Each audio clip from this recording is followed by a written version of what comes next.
हो गया कनेक्ट। तो हम लोगों ने डिस्कस किया था कि प्रोडक्शन बढ़ा, प्रोडक्शन इतना बढ़ा कि सर्कुलेशन भी बढ़ा, पैसे का भी, और प्रोडक्शन बढ़ा जो क्या हुआ कि थ्री लैंड सिस्टम स्टार्ट कर दिया हमने, लेंटिल्स उगाना शुरू कर दिया वहां पे। क्या मतलब लेंटिल्स क्या हो गया? अलग अलग दाल जो ये सब उगाना शुरू किया गया। प्रोटीन का, प्रोटीन रिच ये सब होता है diet in the average European and a better source of fodder. तो लाइफ स्पैन भी लोगों का बढ़ा। क्या अगर वैसे देखेंगे तो प्रोटीन रिच फूड खाना शुरू किया लोगों ने।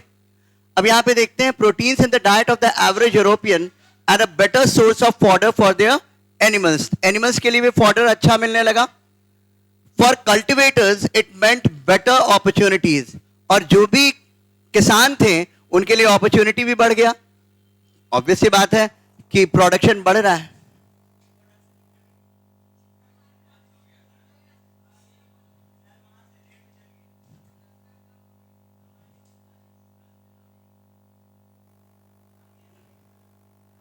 तो कुछ कुछ दब गया था क्या?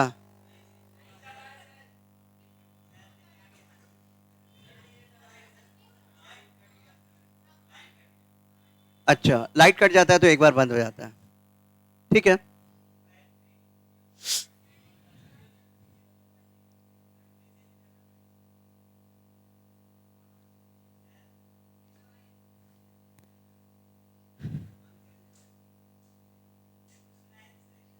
ठीक है, तो क्या हुआ कि प्रोटीन रिच फूड खाने लगे। क्या सुनाया जाए?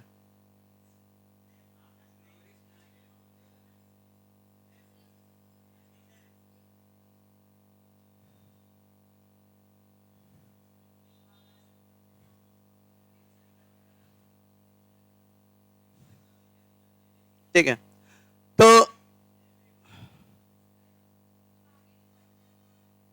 क्या नहीं, वही है। कहाँ आगे बढ़े? देखिए, हम लोग बात कर रहे थे, क्या हुआ कि नेक हार्नेस यूज किया गया। क्या क्या नया? ठीक है, इसको यहां से कनेक्ट कर देते हैं। न्यू टेक्नोलॉजी आया एग्रीकल्चर में। तो एग्रीकल्चर में न्यू टेक्नोलॉजी, पहले क्या था? वुडन प्लाऊ यूज करते थे, फिर क्या हो गया? आयरन टिप प्लाऊ आ गया, तो वो ज्यादा अच्छे से प्लाऊ कर सका। फिर mould board turn the top soil properly, mould board से। फिर the methods of harnessing animals to the plough improved. पहले नेक हार्नेस होता था, मतलब नेक से कनेक्टेड होता था। अब क्या हुआ? शोल्डर से, तो शोल्डर से ज्यादा प्रेशर लगा सकते थे। नेक से क्या होता था? गर्दन दबता था तो उतना आगे नहीं भागते थे। Other than this, iron horseshoes, horses were now better shod with iron horseshoes which prevented foot decay. There was increased use of wind, water energy का यूज होने लगा, तो इरिगेशन भी अच्छा हुआ। तो इरिगेशन भी अच्छा हुआ तो उससे क्या होगा? प्रोडक्शन बढ़ेगा। Clear? which prevented more water powered and wind powered mill was set up all over Europe for purposes like milling corn and pressing grapes. ठीक है, उसके अलावा फिर क्या हो गया? रेवोल्यूशनरी क्या था? Switch from a 2 field to a 3 field system. पहले 2 फील्ड सिस्टम था, एक पे खेती करते थे, दूसरे को खाली छोड़ देते थे। अब क्या हो गया? 3 फील्ड सिस्टम, एक को खाली छोड़ा, 2 पे उगा लिया, और इस तरह से ट्रांसफर करते रहते थे। तो प्रोडक्शन बट ऑब्वियस है कि बढ़ेगा। क्लियर? और अदर देन राइस व्हीट क्या हुआ? जो बेसिक क्रॉप है उसके अलावा लेंटिल्स ग्रो करने लगे, पीज ग्रो करने लगे। तो क्या हुआ? फर्टिलाइजर का एक्सेसिव यूज करने की जरूरत नहीं। फर्टिलाइजर तो खैर नहीं यूज होता था, नेचुरल। तो क्या होता है कि पीज जब आप लगाते हैं, मटर का पौधा लगाते हैं या और कोई भी लेंटिल्स लगाते हैं, तो वो नाइट्रोजन फिक्सेशन करता है। तो नाइट्रोजन फिक्सेशन करेगा तो नाइट्रोजन एक अच्छा फर्टिलाइजर होता है, तो वो क्या करता था? और क्रॉप को ग्रो करने में हेल्प करेगा, isn't it? So with these improvements, there was an almost immediate increase in the amount of food produced from each unit of land. तो फूड का अवेलेबिलिटी जो है वो काफी बढ़ गया। फूड का अवेलेबिलिटी बढ़ गया। हाँ,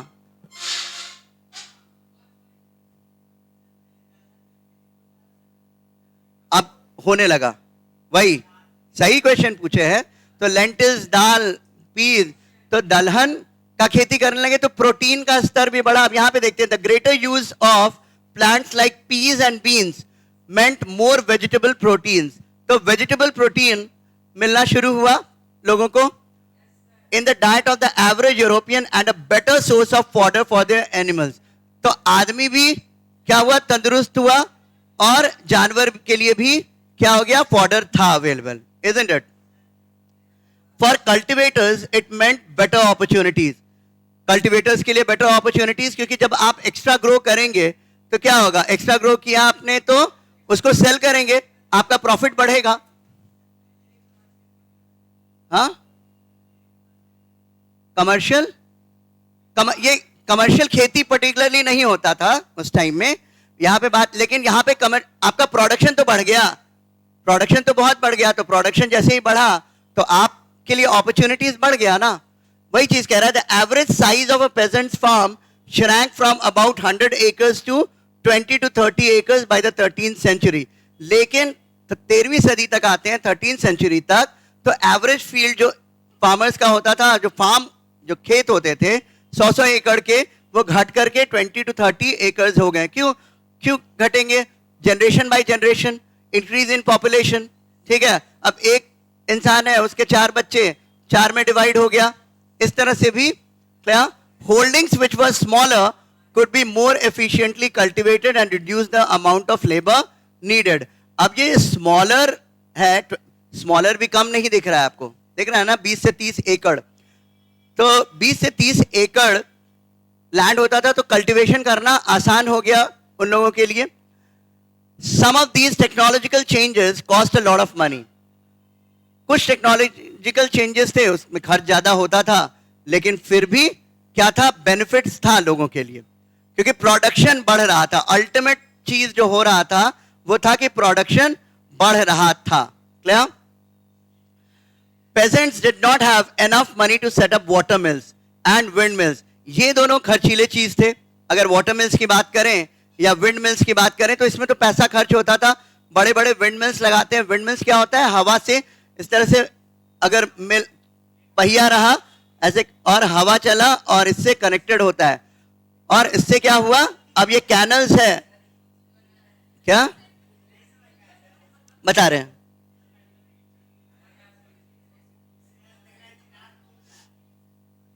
अब मान लीजिए जैसे ये व्हील है, राइट, मान लीजिए ये व्हील है, क्या,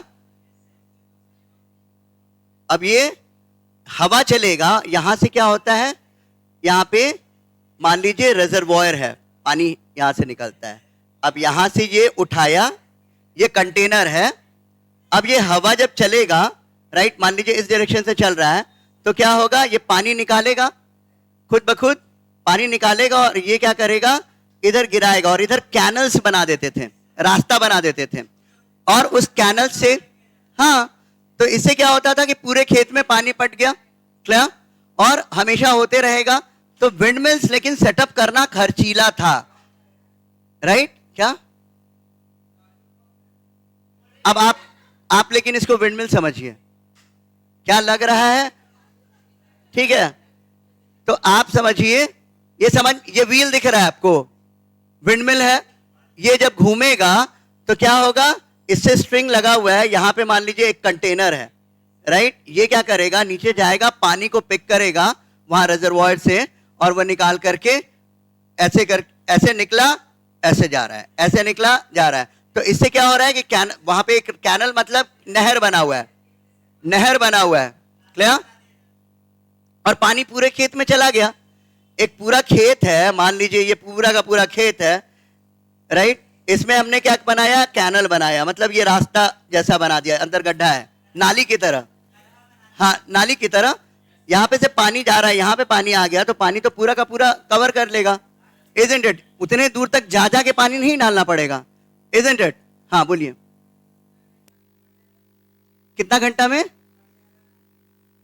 तुरंत पड़ता था, कितने घंटे में, हाँ, क्यों, क्योंकि पानी जो है, पानी अपना रास्ता खुद निकाल लेता है, क्लियर, और अगर उसको रास्ता मिला हुआ है तो कितना लगेगा, अगर 1 एकड़ भी है तो जितना जाने में टाइम लगा, ठीक है, 1 घंटा लग जाएगा, आधा घंटा लगेगा, 2 घंटा लग जाएगा, इससे ज्यादा क्या?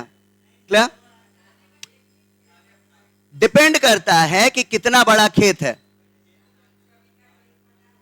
क्या? ठीक है, इट्स ओके, आगे चलिए। अब क्या हो गया कि holding small, some of these technological changes cost a lot of money. तो वाटर मिल के लिए और विंड मिल के लिए काफी पैसा खर्च होता था, सारे फार्मर्स कर नहीं पाते थे। Therefore the initiative was taken by the Lord's.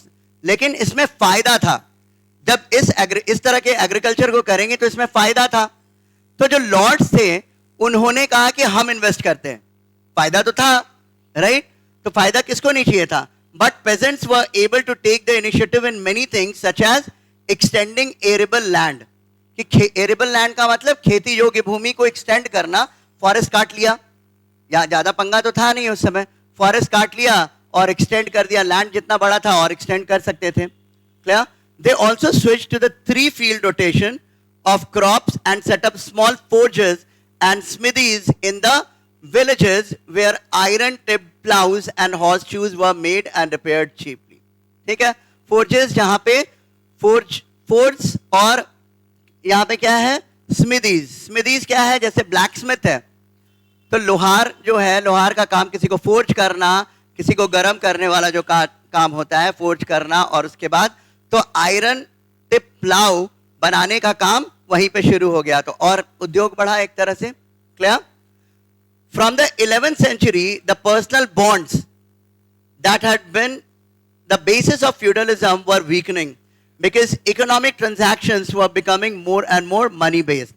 अब जो पर्सनल बॉन्ड था, लोगों के बीच पर्सनल संबंध था, वो धीरे धीरे कमजोर होने लगा, क्योंकि पैसा का प्रभाव जैसे ही पड़ता है तो आपसी संबंध में टूटता है, उसमें कमजोरी आती है। Lords found it convenient to ask for rent in cash, not services, and cultivators were selling their crops for money instead of exchanging them for other goods to traders। अब जैसे जब इसका पैसे का बहुत इंपॉर्टेंस नहीं है, सामान है, तो चलो इनको मान लीजिए हम ऐसे ही दे दिया, लो इतना चावल दे दिया, राइट? तो एक बॉन्ड है, दे देंगे। लेकिन अब क्या हुआ, पता चला कि उसका वैल्यू क्या है। लॉर्ड भी पहले क्या करते थे, आपको याद है कि 3 दिन उनको क्या करना पड़ता था, किसानों को 3 दिन काम करना पड़ता था। अब क्या है, लॉर्ड बोले कि नहीं चलो ये तो अच्छा मौका है, अब पैसा जब इतना आ रहा है तो वो कैश लेना भी शुरू कर दिए यहाँ पे लॉर्ड्स। क्लियर? और लोग भी क्या करने लगे कि भाई सरप्लस है, इसको हम बेचेंगे, बेच के पैसा कमाएंगे, इजंट इट? तो पहले क्या हो जाता था, बार्टर सिस्टम जैसा हो जाता था, या फिर ऐसे ही किसी को दे दिया, कोई दिक्कत नहीं है। Clear? Who would then take such goods to be sold in the towns? अब सवाल उठा कि गांव में जो प्रोडक्शन होगा उसको लेकर के कौन जाएगा शहर और बेचेगा। The increasing use of money began to influence prices which became higher in times of poor harvest। अब जैसे जैसे पैसे का उपयोग बढ़ा, पैसे का उपयोग बढ़ेगा तो क्या होगा, लोग कंसर्न होंगे कि हम कितना ज्यादा से ज्यादा अर्न करें। और जब भी मान लीजिए कभी बैड हार्वेस्ट हुआ, कम प्रोडक्शन हुआ, तो सप्लाई कम हो जाएगा, चीज का सप्लाई कम हो जाएगा तो प्राइस बढ़ेगा ना। ठीक है, तो यही डिमांड सप्लाई यही होता है, जिस चीज का डिमांड ज्यादा होगा उसका प्राइस भी बढ़ेगा। क्लियर जी? हाँ, टमाटर का देख लीजिए price. Got it? In England, for instance, agricultural prices doubled between the 1270s and 1320s। और धीरे धीरे एग्रीकल्चर का प्राइसेस जो है वो बढ़ता गया, और यहां पे हमको दिख रहा है कि डबल हो गया।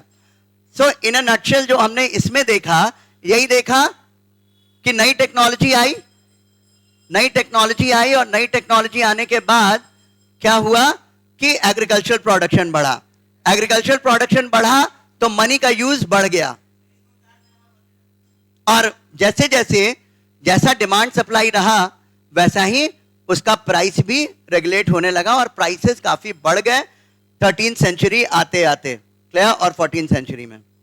अब अभी तक हमने देखा था और अभी तक आपने पढ़ा भी था, 9th में जब आप पढ़े थे या पहले पढ़े, और अभी तक भी जो हम लोग देख रहे थे कि समाज में क्या कह रहे हैं कि 3 ऑर्डर था, ठीक है, first order, second order, third order. अब जैसे फ्रेंच रेवोल्यूशन आप पढ़े तो क्या होगा कि हाँ भाई 3 ऑर्डर, लेकिन अभी तक आकर के 4th ऑर्डर का कॉन्सेप्ट आ गया, 4th ऑर्डर।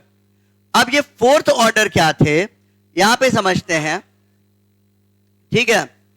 तो अब लोग के पास पैसा आया, अब जिसके पास पैसा आया, जिसके पास एजुकेशन आया, जो पढ़ लिख लिया, राइट, तो एजुकेटेड कम्युनिटी, ट्रेडर कम्युनिटी, अब इनके पास पैसा आ गया तो ये लोअर क्लास से ऊपर आ गए। थर्ड स्टेट के अंदर ही अगर देखें तो एक नया विभाजन शुरू हुआ, और वो हमको दिखता है 4th ऑर्डर में। Expansion in agriculture was accompanied by growth in 3 related areas. पहला, पॉपुलेशन बढ़ा, ट्रेड बढ़ा, और शहरों का विकास हुआ। नए नए शहर बने। शहर किस आधार पे बनते हैं कि जहां पे सुविधाएं हो, जहां पे मार्केट हो, पहले यही होता था, जहां पे मार्केट हो, सुविधाएं हो और जनसंख्या हो, जनसंख्या, ठीक है।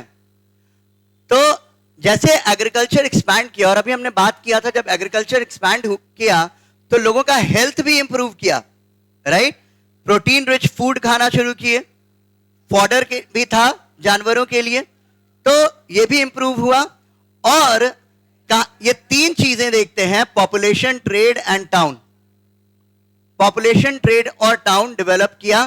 अब यहां पे देखते हैं, फ्रॉम रफली 42 millions in 1000, Europe population stood at 62 million, around 1273 million in 1300। तो यहां पे देखिएगा डिफरेंस कितना तेजी से भाग रहा है। 42 मिलियन 1000 में, 62 मिलियन 1200 में, 200 साल में 22 मिलियन बढ़ गया, और 73 मिलियन इन 1300। तो पॉपुलेशन बढ़ता जा रहा था, लाइफ एक्सपेक्टेंसी बढ़ता जा रहा था, क्लियर। लोगों के का एवरेज लाइफ बढ़ेगा जैसे जैसे आप हेल्दी। आज के टाइम में एवरेज लाइफ बढ़ गया है, लोगों का बढ़ गया है, एवरेज लाइफ बढ़ चुका है। अभी हमारा 60-70 है, क्या पॉपुलेशन में हम लोग नंबर 1 है, बिल्कुल, बहुत अच्छी बात है। बट क्यों नहीं, क्या खराबी है? 1 by 1, 1 by 1 देखिए, पॉपुलेशन लायबिलिटी भी होता है और एसेट भी होता है, ठीक है। अगर पॉपुलेशन, आप इतना ये सोचिए कि आज हम इतना बढ़ रहे हैं, तो इतना बड़ा पॉपुलेशन अगर हमारा स्किल्ड होगा तो एक बड़ा एसेट है, राइट। इतना बड़ा मार्केट है, क्या पूरी दुनिया अगर देखती है तो भारत के तरफ देखती है। अगर भारत किसी को रोक देगा, आज क्यों वेटेज मिलना स्वाभाविक है भारत के लिए, कि अगर भारत रोक देगा किसी प्रोडक्ट को तो वो तो कंपनी पूरा का पूरा, बहुत सारी कंपनीज बंद हो जाएंगी, खत्म हो जाएंगी। तो इट डिपेंड्स, ये हमारा मार्केट बहुत बड़ा है, और पॉपुलेशन अगर आपका स्किल्ड है तो ह्यूमन रिसोर्स आपका स्ट्रांग होगा, और ह्यूमन रिसोर्स आपका स्ट्रांग है अगर, तो आप बेस्ट हैं, ठीक है, आपका ग्रोथ भी होगा जी। क्या करना है, हम ये नहीं कह रहे हैं, हम कह रहे हैं पॉपुलेशन कैन बी एसेट। तो जैसे कहा जाता था, China is rich because of its population, right, and India is poor because of its population. तो पॉपुलेशन के कारण ही पुअर और रिच हो सकते हैं आप। तो डिपेंड करता है कि पॉपुलेशन का यूटिलाइजेशन कैसा है, राइट। तो धीरे धीरे परिवर्तन आ रहा है, स्किल सेट भी बढ़ रहा है लोगों का। हम best software engineers world wide हम प्रोड्यूस करते हैं, पूरी दुनिया में सबसे अच्छा सॉफ्टवेयर इंजीनियर भारत से ही जाता है। तो अब यहां पे बात करते हैं कि better food meant a longer life span. अच्छा फूड मिला तो एवरेज लाइफ बढ़ा, जीवन बढ़ा, पॉपुलेशन बढ़ रहा है, यहां पे दिख रहा है आपको। By the 13th century an average European could expect to live 10 years longer than in the 8th century, clear. तो 8th century से कंपेयर करें तो लगभग 10 वर्ष एवरेज लाइफ बढ़ चुका था, लोगों का बढ़ चुका था। क्यों? क्योंकि प्रोटीन रिच फूड खा रहे थे, फूड अच्छा था, हेल्दी था, वो बढ़ गया इनका life span. Women and girls had shorter lifespans compared to men because the latter ate better food. महिलाओं और लड़कियों का लाइफ स्पैन कम था इन कंपैरिजन टू मेन, क्योंकि सारा मेन को ज्यादा सप्लीमेंट मिल जाता था, फीमेल को नहीं मिलता था, राइट? आजकल ये तो let's concentrate. The towns of the Roman Empire had become deserted and ruined after its fall. पिछला चैप्टर हमने पढ़ा था. ठीक है, it's all right. Roman empire के डिक्लाइन के बाद हमने पढ़ा था कि 5th सेंचुरी 6th सेंचुरी में फिर रोमन एम्पायर डिक्लाइन होने लगा. उसके बाद के बारे में पढ़ रहे हैं. तो रोमन एम्पायर के डिक्लाइन के बाद बहुत सारे एरियाज रोमन एम्पायर के वो डेजर्टेड हो गए, खाली हो गए, खत्म हो चुके. Clear? But from the 11th century, as agriculture increased and became able to sustain higher levels of population, towns began to grow again. और उसके बाद शहर फिर से विकसित होने लगे, नए शहर फिर से आने लगे. कब? बाद में 8th century के बाद हमको दिखता है.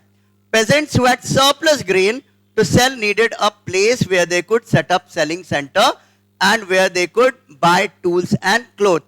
तो हर कोई क्या करने लगा कि भाई मार्केट जाना है. एक मार्केट बने जहां पे, तो अलग अलग मार्केट स्टैब्लिश हुए हैं, और जहां जहां मार्केट बना वहां पे क्या हो गया, ट्रेडिंग टाउन्स डेवलप कर गए, वो शहर बन गए. क्योंकि लोग को एक जगह चाहिए. हम यहाँ पे कुछ उगा रहे हैं, कहीं पे कोई कुछ उगा रहा है, तो सब एक जगह सेल करने के लिए चाहिए, और वो सेल और सेलिंग मार्केट जो बना, तो वो ट्रेडिंग टाउन डेवलप किया. सिंपल सी चीज देखते हैं. आपको मान लीजिए स्टेशनरी का सामान अगर लेना है ढंग से, तो आपको पता है कहां से लेते हैं? बताइए. स्टेशनरी शॉप एक है, ठीक है, आप ले लिया. लेकिन अगर बल्क में आपको लेना है, अगर मान लीजिए पटना में, तो आप जाएंगे खजांची रोड. ठीक है, ज्यादा लेना है, बहुत सारा स्टेशनरी का सामान लेना है, आप जाएंगे खजांची रोड. तो खजांची रोड में आपको क्या दिखता है कि एक नहीं, बहुत सारे सिर्फ और सिर्फ स्टेशनरी के दुकान है. Isn't it? तो ये और क्या होगा, वहां पे कंपटीशन है, ऑब्वियस सी बात है, और प्राइसेस आपको होलसेल वैल्यू में मिलेगा. वहीं यहाँ पे जहां पे इंडिविजुअल शॉप्स होंगे, तो वो क्या होगा, ऑब्वियस सी बात है, हायर प्राइसेस उसका रहेगा, क्योंकि वो अपना प्रॉफिट ऐड करेगा, और वो उतने ही में प्रॉफिट अर्न करेगा. पहली चीज कि बल्क में और होलसेल है वो. क्या सेम चीज, क्या कोई भी चीज, बिजली का पर्टिकुलर सामान लेना है, और तो आप चले जाएंगे बाकरगंज. क्लियर? इलेक्ट्रॉनिक सामान लेना है कुछ, तो आप चले जाएंगे बाकरगंज. तो सबका एक पर्टिकुलर क्या,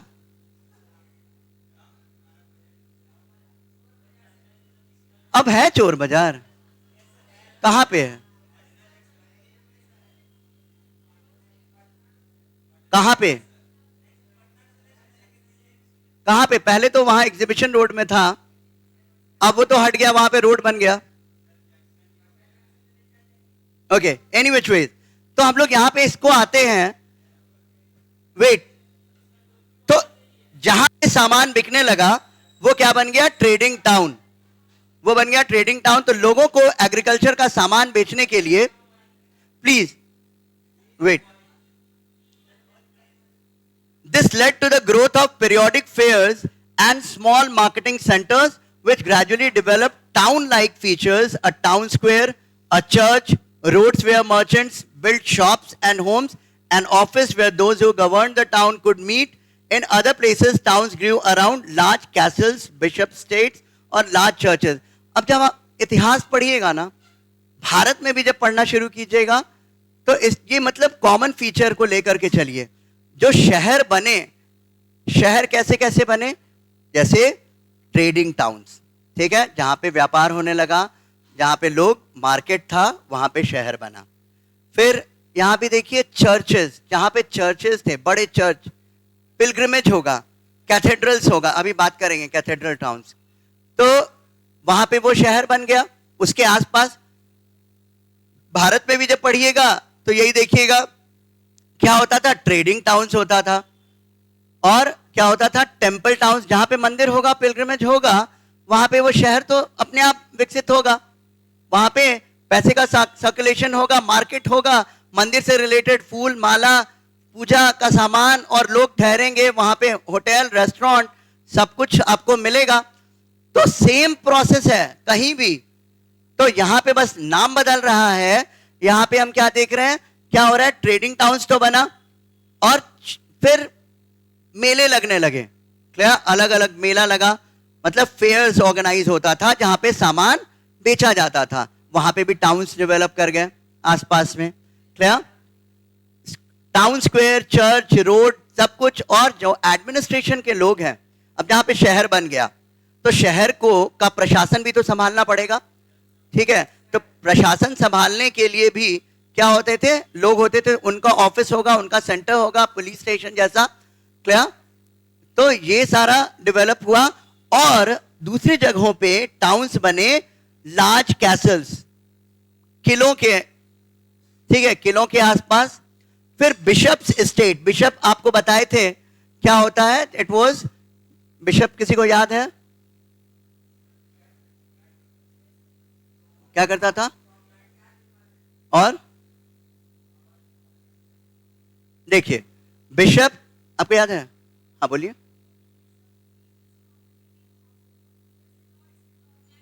हाँ, लेकिन वो जैसे प्रीस्ट के ग्रुप में आया, लेकिन जैसा कहा उनका वो भी लैंड पे उनका कंट्रोल, जिस तरह से मेन जो ये रहते थे, जो लॉर्ड्स होते थे, उनका पूरा एरिया होता था, मेनोरियल स्टेट होता था, उसी तरह बिशप्स का भी स्टेट होता था। बाकी प्रीस्ट शहरों में रहते थे, और बिशप्स का स्टेट बना, वहां पे भी शहर आए। क्या, जहां जहां बड़े चर्च थे, जहां जहां बड़े चर्च थे वहां पे स्टेट बना। हाँ जी बोलिए। क्या, वेरी गुड क्वेश्चन, ठीक है। जैसे, हाँ, जैसे एजुकेशनल हब आज के टाइम में, अगर आज से कंपेयर, बैठ जाइए, ठीक है, आज के टाइम में कंपेयर करें तो उस टाइम में भी जहां पे एजुकेशनल सेंटर्स थे, अगर भारत के से तुलना करें तो आपको पता होगा, नालंदा, तक्षशिला, ये सब प्लेसेस क्या था, एजुकेशनल हब था। आज के टाइम में कोटा, राइट, पटना, वो भी होते जा रहा है। क्या क्या, हाँ, जो भी है। तो आप यहां पे समझ रहे हैं, बिशप का स्टेट, वहां पे भी क्या हो गया, शहर बन गए। In towns instead of services people paid a tax to the lords who own the land on which the town stood, towns offered the prospect. अब शहरों में क्या होता था, लोग टैक्स देते थे लॉर्ड को, किस लिए, जो लैंड ओन करता था, और टाउन टाउन क्या करता था, बहुत सारा प्रॉस्पेक्टिव देता था, ठीक है। अब यहां पे पैसे का चलन आ चुका था पूरी तरह से। पहले लोग पैसे का चलन था, कॉइन्स थे, लेकिन अब क्या है, पूरा कमर्शियलाइज हो गया, पैसा चाहिए, हर किसी को पैसा चाहिए, वो सीन होने लगा। अब यहां पे ये देखिए, this is French cathedral town 17th century map. तो कैथेड्रल टाउन, बड़े चर्च जो होते थे, जो बड़े चर्च होते थे, उसके अराउंड जो शहर डेवलप करते थे, उसको क्या कहते थे, कैथेड्रल टाउन्स। क्या, अब यहां पे बात करें of paid work and freedom from the lords control for young people from peasant families. अब क्या होता था, लोग जो काम कर रहे हैं, अब वो क्या करते थे, पेड वर्क।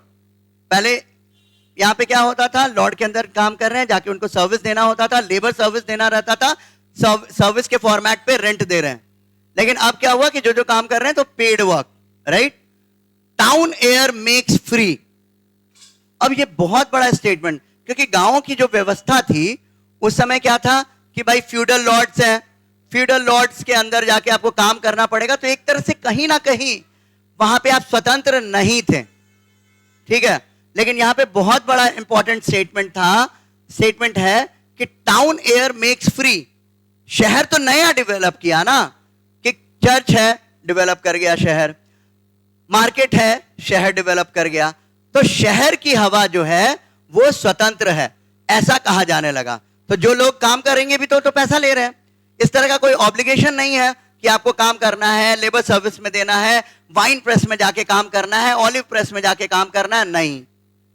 तो ये कहा जाने लगा कि शहर की हवा जो है वो आपको फ्री करती है। तो बहुत लोगों का माइग्रेशन, इंटरेस्ट बहुत जगह कि शहर में चले जाएं और शहर में जाके रहें, क्योंकि पेड वर्क है, isn't it? Well, many serfs craving to be free ran away and hid in towns. ठीक है, वो लोग पागल थे, जितने नौकर थे। आपको याद है कि हर जगह सर्फ्स रहते थे, हर घर में सर्फ रहता था, और सर्फ अब क्या सोचने लगे कि यहां से भागो, यहां से भाग करके कहां चले जाएंगे, शहर में एक बार चले गए तो हम फ्री हो गए। So they started running away like a free man. Many people in towns were free peasants or escaped serfs who provided unskilled labor. बहुत सारे लोग जो शहर में मिले और शहर में गए, वो कौन थे? शहर में जाने वाले लोग, नौकर जो सर्फ्स थे वो चले गए, और जो पेजेंट्स थे वो भी गए, और वहां जाकर के जो फ्री पेजेंट, आपको हम बताए थे कि दो तरह के पेजेंट्स हैं, राइट? Free pageant, serfs. तो यहां पे क्या हुआ कि फ्री पेजेंट्स और सर्फ ये क्या चले जाते थे शहरों में, और वहां पे अनस्किल्ड लेबर, मतलब कोई भी काम कर दिया। अनस्किल्ड लेबर है, किसी का कुछ सफाई कर दिया, कुछ भी काम कर। हाँ, कुछ पूछ रहे थे क्या आप? वही तो बता रहे हैं, जैसे जो गांव से चले गए, शिफ्ट हो गए, तो फ्री पेजेंट और सर्फ जो नौकर है कहीं पे, वो भाग करके गांव से चला गया शहर में। अब शहर में वो कुछ काम करने लगा, ट्रेडर्स ये सब तो आ ही रहे हैं, उसके अलावा ये लोग भाग करके गए, वहां सेटल कर गए, वहां काम करने लगे। इनके लिए क्या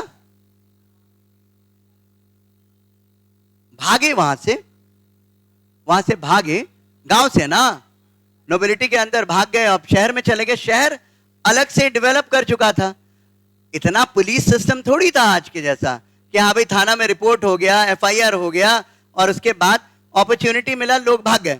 अब यहां से दूर शहर में आप चले गए, खोजना आसान नहीं था, ठीक है, खोजना आसान नहीं था। हाँ बोलिए। हाँ, वो भी, ये वन मोर इंपॉर्टेंट पॉइंट, एक साल नहीं मिला तो ऐसे भी फ्री हो गया, राइट? अगर आप यहां से भाग गए और एक साल नहीं मिले तो भी आप फ्री हो गए। आगे विल डिस्कस। क्या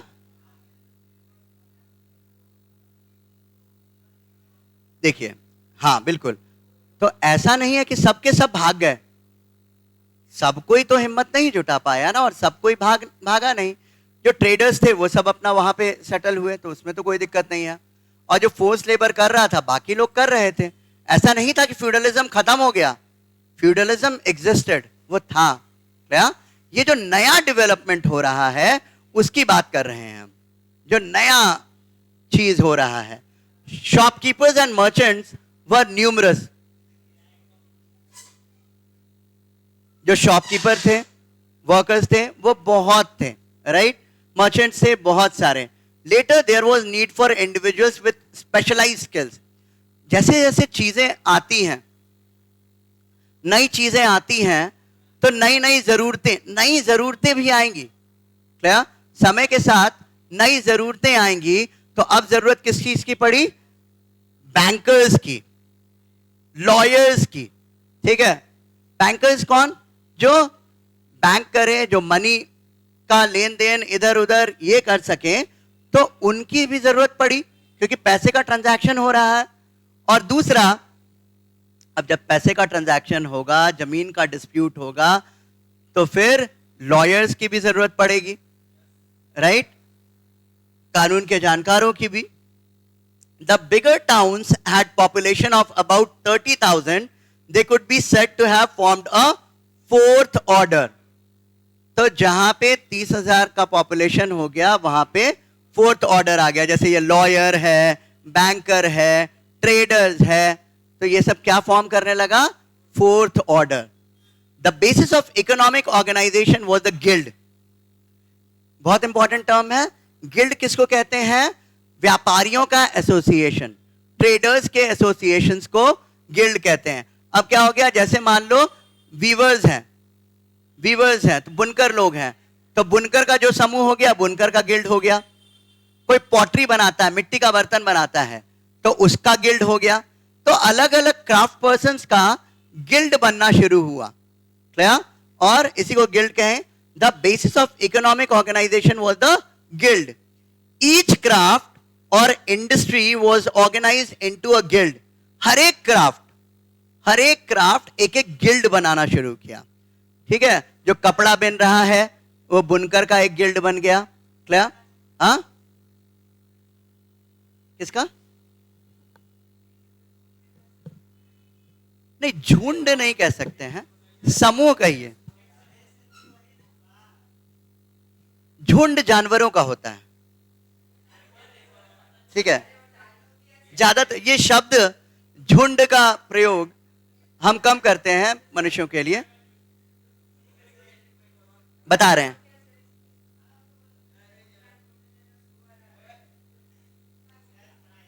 अलग अलग क्राफ्ट पर्सन, क्या? अब मान लीजिए पॉटरी मेकर है, मान लीजिए वीवर है, राइट? पेंटर है, स्कल्प्टर है, मूर्तिकार है। तो अलग अलग स्किल सेट वाले ट्रेडर्स जो कुछ प्रोड्यूस करते थे वो अपना अपना क्या बनाए? गिल्ड बनाए, अपना समूह बना लिए, एक तरह से संगठन बनाए, ठीक है? वो एक संगठन हो गया, क्या? तो वही हो गया गिल्ड। क्या हो गया? Traders association. सिंपल वर्ड में कहें तो व्यापारियों का, ट्रेडर्स का एक एसोसिएशन। हर क्राफ्ट पर्सन, हर क्राफ्ट का, क्राफ्ट पर्सन नहीं, हर क्राफ्ट का एक एक गिल्ड बन गया। तो वही देख रहे हैं, ईच क्राफ्ट और industry was organised into a guild and association which controlled the quality of the product, its price and its sale. अब ये गिल्ड जो है, अब गिल्ड में मिलकर के निर्णय लिया जाता था। अब मान लीजिए एक संगठन बन गया कि पॉटरी मेकर्स हैं, बर्तन जो बन रहा है, मिट्टी का बर्तन बन रहा है, मिट्टी के सामान बन रहे हैं, मिट्टी के दिए बन रहे हैं। अब इनका जो एसोसिएशन है वो सब मिलकर के डिसाइड करेगा कि हर प्रोडक्ट का प्राइस क्या होगा। ऐसा नहीं होगा कि इससे कम में कोई ना बेचे। तो एक तरह से क्या किया गया? रेगुलेट करने का काम किया गया। जो व्यापार था, जो बिजनेस का, उसको रेगुलेट कर दिया गया, मतलब कंट्रोल में आया। आपस में ही कंट्रोल किया इन्होंने, क्या? जैसे सारे मिलकर के डिसाइड किया कि नहीं नहीं, इसको 5 रुपए से ज्यादा नहीं बेचेंगे या 5 रुपए से कम में नहीं बेचेंगे, तो ये सबको फॉलो करना पड़ेगा। नहीं तो क्या होगा कि एक बंदा क्या करेगा, बहुत कम में 1-1 रुपए बेच रहा है, एक तो कोई, आप आज देखते हैं तो पूरा का पूरा मार्केट में एक यूनिफॉर्मिटी, थोड़ा बहुत डिफरेंस मिलेगा लेकिन ओवरऑल यूनिफॉर्मिटी मिलता है। क्या बोल रहे हो?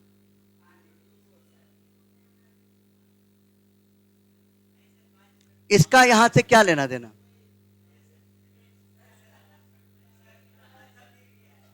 इसका यहां से कोई लेना देना नहीं, ठीक है? तो यहां पे देखिए, the guild hall was a feature of every town. आप मंडी देखें, हर ये मंडी हो गया, ठीक है? और उसके बाद जैसे फल का मंडी हो गया, सब्जी मंडी, तो ये मंडी जैसे होता है, तो उसी तरह एक तरह से गिल्ड हॉल होता था। गिल्ड हॉल, एक हॉल है, एक हॉल बनाया जाता था।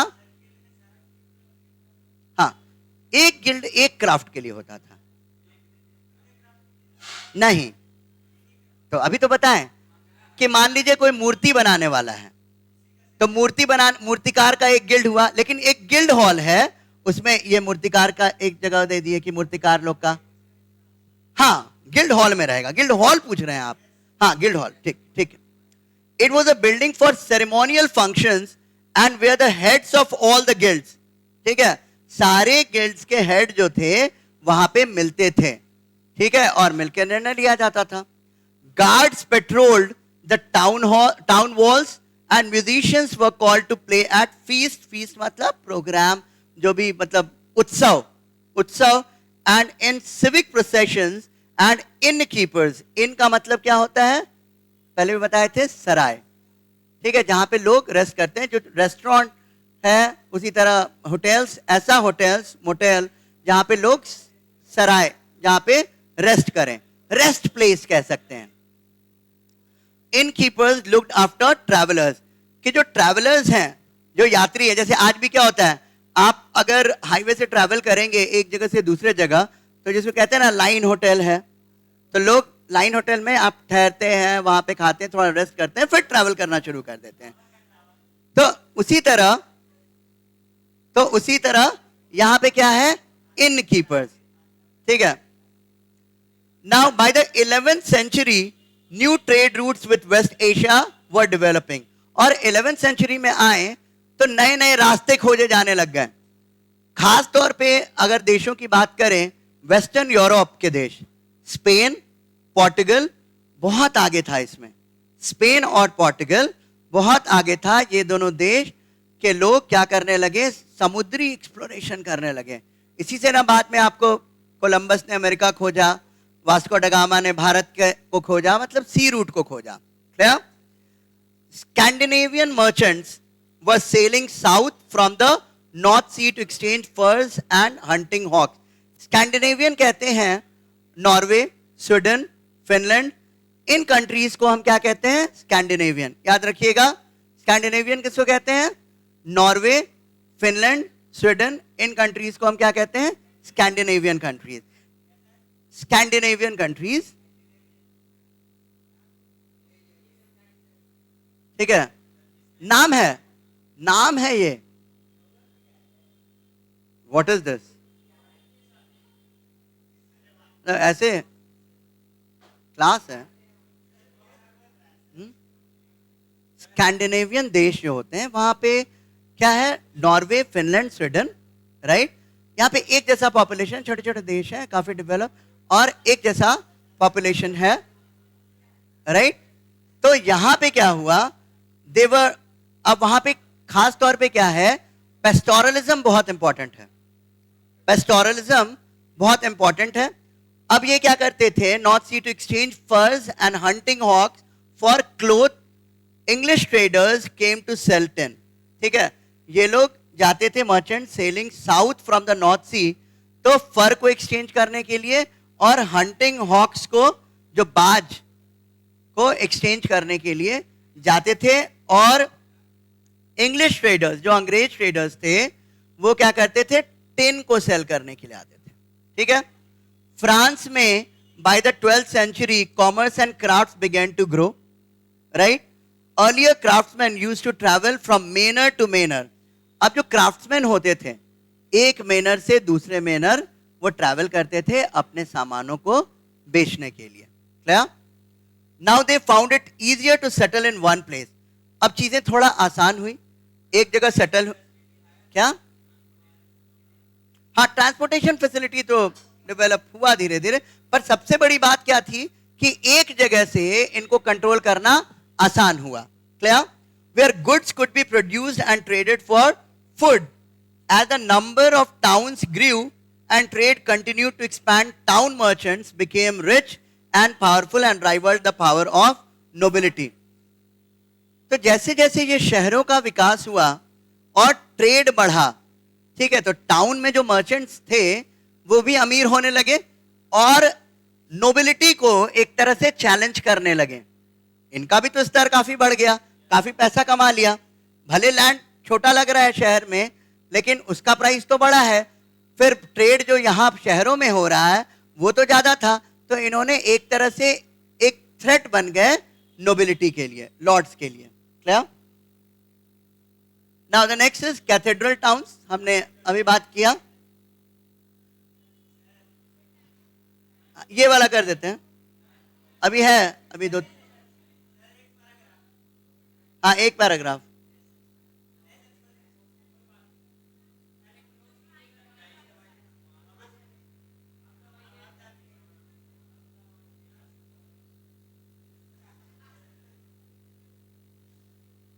ठीक है,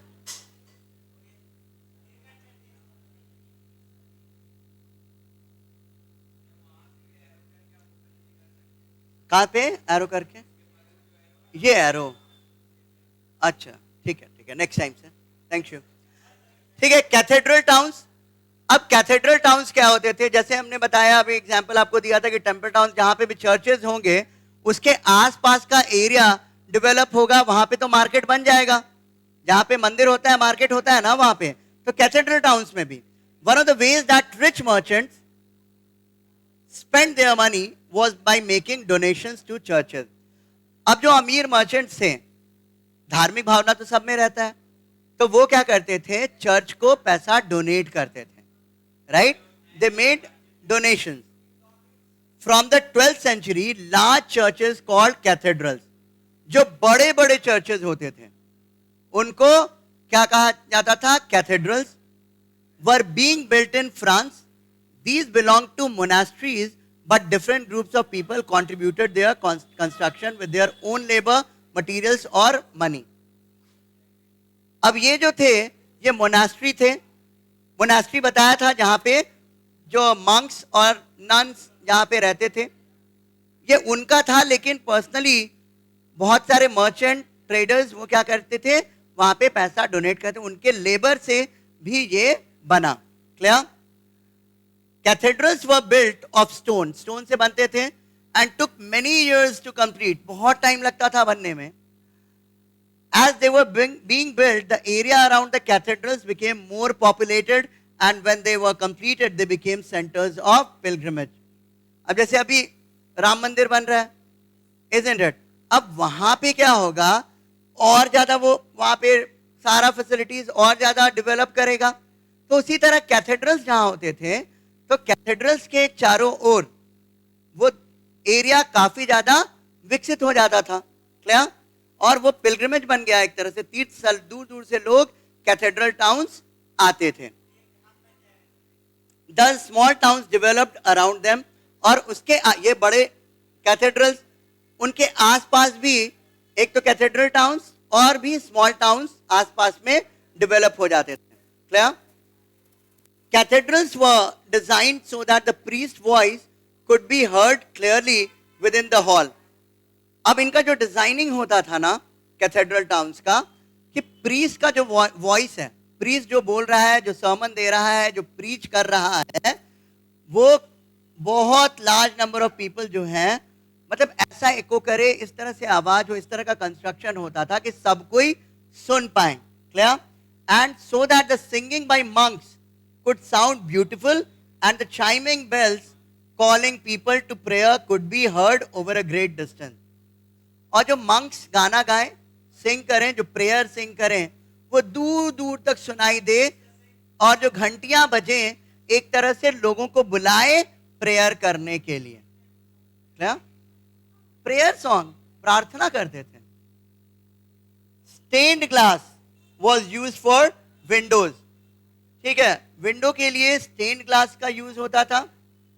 यहां पे देखिएगा, during the day the sunlight would make them radiant for people inside the cathedral. Sunlight के टाइम में क्या होता था, जो अंदर का रूम है वो रेडिएंट रहे, मतलब लाइटेड रहे, ऐसा होता था, right? For people inside the cathedral, and after sunset the light of candles would make them visible to people outside. Stained glass है तो जो लाइट कैंडल का होगा वो बाहर भी वो विजिबल हो, इस तरह से बनाया जाता था. Clear? The stained glass windows narrated the stories in the Bible through pictures which illiterate people could read. और जो स्टेन्ड ग्लास होता था उसमें पिक्चर्स बना होता था, बाइबल का पिक्चर बना रहता था. तो पिक्चर का फायदा ये था कि जो इलिटरेट हैं, जो अनपढ़ हैं, वो भी क्या करेंगे, पिक्चर देख के समझ जाएंगे. बाइबल के मैसेजेस को पढ़ा लिखा समझेगा, लेकिन पिक्चर देख करके पिक्चर से बहुत कुछ आइडिया मिल जाएगा. Isn't it? So that was the speciality. अब नेक्स्ट क्लास में करेंगे. ठीक है, नेक्स्ट एक क्लास और लगेगी.